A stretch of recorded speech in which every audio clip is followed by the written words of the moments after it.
Selamat pagi anak-anak Miss, apa kabarnya hari ini? Miss harap anak-anak Miss selalu dalam keadaan yang baik dan sehat.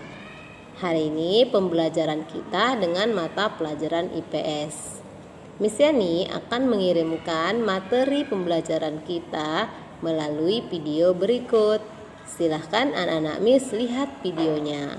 Manusia sebagai makhluk sosial, artinya manusia tidak dapat hidup sendiri dan manusia pasti membutuhkan bantuan orang lain. Interaksi sosial adalah hubungan sosial yang menyangkut hubungan individu dengan individu, individu dengan kelompok, dan kelompok dengan kelompok. Contoh interaksi sosial individu dengan individu. Berjabat tangan. Berjabat tangan dilakukan oleh dua orang, yaitu individu dengan individu lainnya. Contoh berikutnya adalah bertegur sapa. Ketika bertemu dengan teman, maka kita harus bertegur sapa. Itu merupakan contoh interaksi sosial antara individu dengan individu.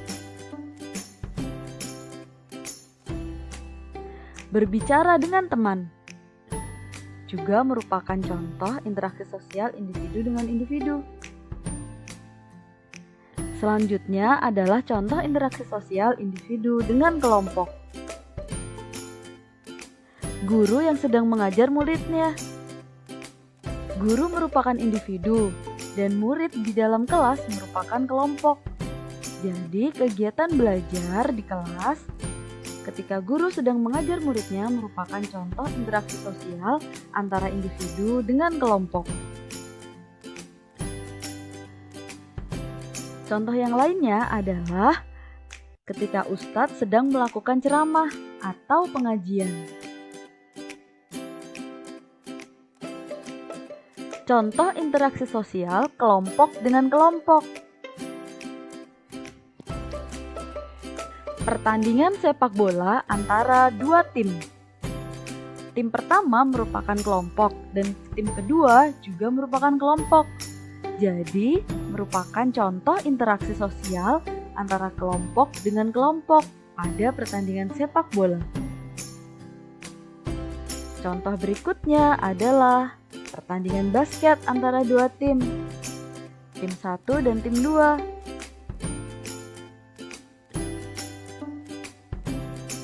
Interaksi dengan lingkungan alam.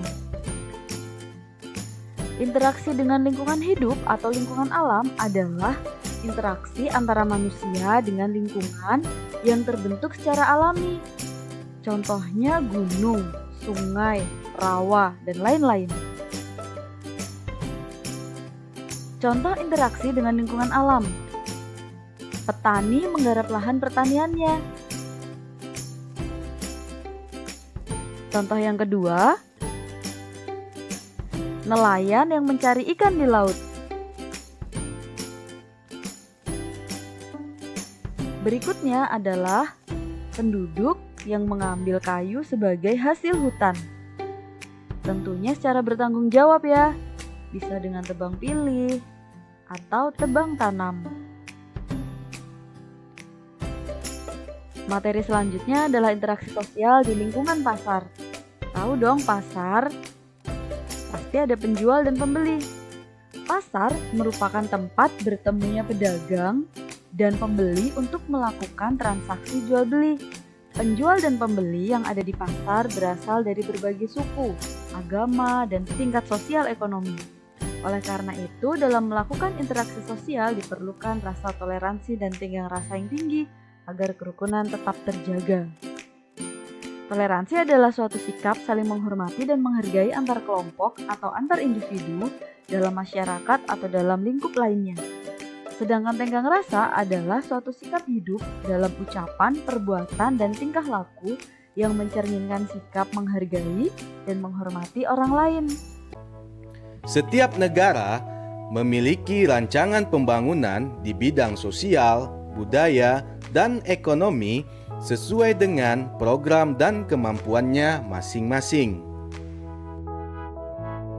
Pembangunan sosial adalah semua aktivitas yang terkait dengan aspek sosial dan ekonomi yang bertujuan untuk meningkatkan taraf hidup atau kesejahteraan sosial. Contoh aktivitas masyarakat dalam upaya pembangunan sosial antara lain penyuluhan kesehatan, koperasi, dan kegiatan ekonomi pasar. Selanjutnya, aktivitas masyarakat dalam upaya pembangunan sosial budaya. Pembangunan adalah serangkaian proses yang dilakukan manusia untuk memperbaiki taraf hidupnya. Negara Indonesia melakukan pembangunan di segala bidang agar masyarakat makmur dan sejahtera. Kerjasama yang baik sangat dibutuhkan agar tujuan pembangunan sosial budaya dapat tercapai. Keragaman justru menjadi motivasi untuk memperkuat persatuan dan kesatuan bangsa. Berikut ini beberapa upaya untuk menyukseskan pembangunan sosial budaya di Indonesia. Yang pertama, berlatih menari di sanggar tari. Kedua, berlatih memainkan alat musik daerah. Ketiga, menggunakan bahasa Indonesia untuk berkomunikasi. Empat, mengikuti kegiatan ekstrakurikuler di sekolah. Objek wisata pantai merupakan salah satu upaya pembangunan sosial ekonomi bagi masyarakat pesisir. Demikianlah video pembelajarannya. Selanjutnya, kegiatan pembelajaran anak-anak MIS yang di rumah adalah ambil buku paket Erlangga pelajaran IPS. Buka halaman 44 sampai halaman 51. Anak-anak MIS silahkan membaca pada halaman tersebut, kemudian garis bawahi atau stabilo hal-hal yang penting pada bacaan tersebut. Kemudian lanjutkan dengan mengerjakan worksheet yang akan Miss Yani bagikan di grup. Kirimkan worksheet tersebut melalui link yang akan Miss bagikan di grup. Semoga anak-anak MIS terus semangat dalam mengikuti kegiatan pembelajaran pada situasi saat ini. Terima kasih. Bye-bye.